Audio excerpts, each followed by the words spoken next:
Membedah kesombongan netizen Malaysia dan kekuatan pemain diaspora Indonesia. Dalam dunia sepak bola, setiap transfer pemain baru selalu menjadi sorotan utama. Terbaru, rencana Malaysia yang akan menaturalisasi pemain asal Argentina di Liga Kolombia menggetarkan media sosial di Malaysia. Dengan kedatangan pemain ini, Malaysia siap membantai Indonesia. Begitu bunyi salah satu tweet unggulan. Namun marilah kita bertanya, apakah ini adalah pernyataan yang realistis atau justru sekadar euforia semu? Mari kita bahas lebih dalam kekocakan dan hayalan tingkat tinggi warga Malaysia ini. Simak selengkapnya sebagai berikut. Bersama kita, bersatu padu, Indonesia maju, takkan ragu.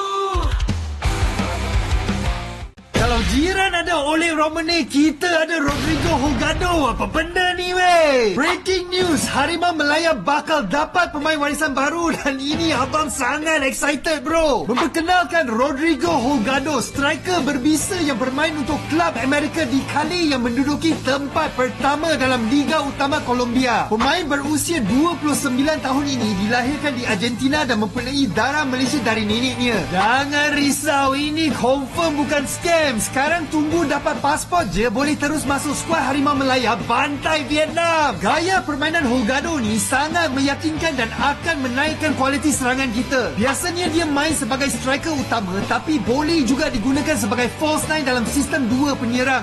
Ngam bila Bergson masuk nanti. Holgado mempunyai ciri-ciri klasik target man dan sangat bahaya dalam kotak penalti. Naluri striker tinggi dan finishing dia clinical babe, serta boleh guna dua belah kaki. Dalam 10 game yang dia start musim ini, member dah skor 7 biji gol dan beri 2 assist. Tak inginkah dengan Indo guys ya, negara tetangga berjasa kuning akhirnya mendapatkan pemain keturunannya cuy. Buset dah guys.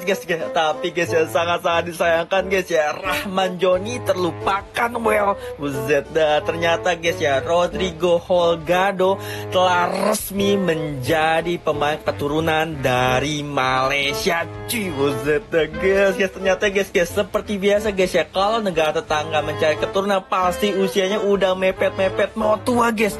Usianya yakni 29 tahun guys. Dia asal Argentina. Buset dah. Dan memiliki market value 13,91 miliar. Aduh cuy.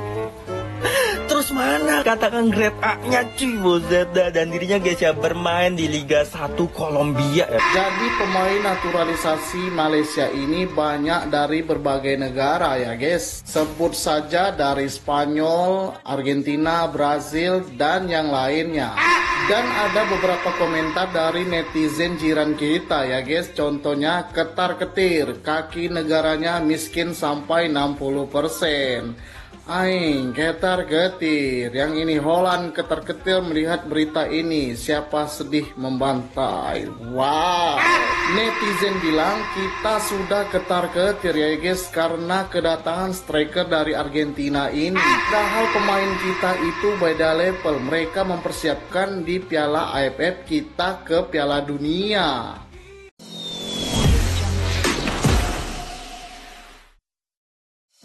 Euforia yang berlebihan. Sorakan netizen Malaysia mencuat begitu cepat, menunjukkan optimisme yang berlebihan. Akan tetapi, satu pertanyaan penting muncul. Apakah mereka menyadari fakta bahwa pemain yang berlatih dan bersaing di liga-liga Eropa memiliki keunggulan yang jauh lebih besar? Sungguh menarik untuk melihat bagaimana semangat ini memuncak hanya dari kedatangan satu pemain. Sementara di sisi lain, Indonesia memiliki armada pemain yang berpengalaman di pentas Eropa yang kian mendominasi. Kenyataan di lapangan, kita tidak bisa mengabaikan kenyataan bahwa di Eropa, para pemain Indonesia tidak hanya berlatih dengan intensitas tinggi, tetapi juga bertemu dengan kompetisi yang tak kenal ampun. Mereka tidak sekadar bermain di liga-liga minor, tetapi melawan pemain-pemain terbaik dunia setiap minggunya. Disinilah letak perbedaan mencolok yang sering diabaikan oleh netizen Malaysia. Prestasi di Liga Eropa bukanlah hasil kebetulan, melainkan karena disiplin, kematangan, dan pengalaman yang terbentuk dari waktu dan persaingan yang ketat. Memahami pentingnya pengalaman, bayangkan bagaimana seorang pemain muda Indonesia di Eropa, yang setiap minggunya berhadapan dengan mantan bintang dunia, akan mengasah kemampuannya jauh lebih baik dibanding hanya berlatih di liga yang lebih rendah. Dari pemain seperti Calvin Verdonk dan Dean James yang berkompetisi di Liga Belanda, sampai ke sosok Jay Idzas yang bermain di Serie A Italia, mereka semua mewakili pemandangan bahwa sepak bola Indonesia sedang bangkit di kancah internasional. Lalu, di mana posisinya satu pemain naturalisasi dari Kolombia dalam konteks ini? Sekadar pelengkap, bukan jawaban untuk dominasi. Taktik dan kualitas tim selanjutnya, mari kita telaah kualitas tim dan taktik. Dengan pemahaman mendalam tentang format dan dinamika permainan Eropa, para pemain diaspora Indonesia bukan hanya terlatih secara fisik, tetapi juga kognitif. Ini menciptakan para pemain yang cerdas dalam mengambil keputusan di lapangan. Sementara itu, apakah netizen Malaysia sadar bahwa sepak bola bukan cuma soal skill individu? Mereka harus memahami bahwa sebuah tim dengan pengalaman kolektif yang solid jauh lebih unggul dibandingkan tim yang hanya mengandalkan bakat individu dari luar negeri. Tim yang terbentuk dari pemain yang saling mengenal dan memahami satu sama lain adalah kekuatan yang tidak bisa diremehkan. Statistik yang menggugah. Jika kita mengambil statistik sebagai pertimbangan, secara keseluruhan, banyak pemain Indonesia yang kini mentas di Eropa menunjukkan performa yang lebih konsisten dan berpengalaman. Dalam liga-liga Eropa, mereka terlibat dalam strategi permainan yang kompleks, beradaptasi dengan gaya bermain yang berbeda, dan mengasah insting kompetitif mereka. Situasi yang bertolak belakang di mana netizen Malaysia beranggapan bahwa satu pemain dari Kolombia bisa menjadi penentu kemenangan. Memang, tidak ada yang salah dengan harapan, tetapi apakah lebih bijaksana jika mereka menyaksikan permainan secara langsung untuk memahami runutnya? Menarik, pelajaran berharga. Melihat dari sudut pandang yang lebih luas, pernyataan bahwa Malaysia siap menghancurkan Indonesia bisa jadi sebuah pelajaran berharga. Harapan ini mungkin lahir dari keinginan untuk melihat kemajuan di tim nasional mereka, tetapi penting untuk diingat bahwa jalan menuju ke sini memerlukan konsistensi dan keseriusan.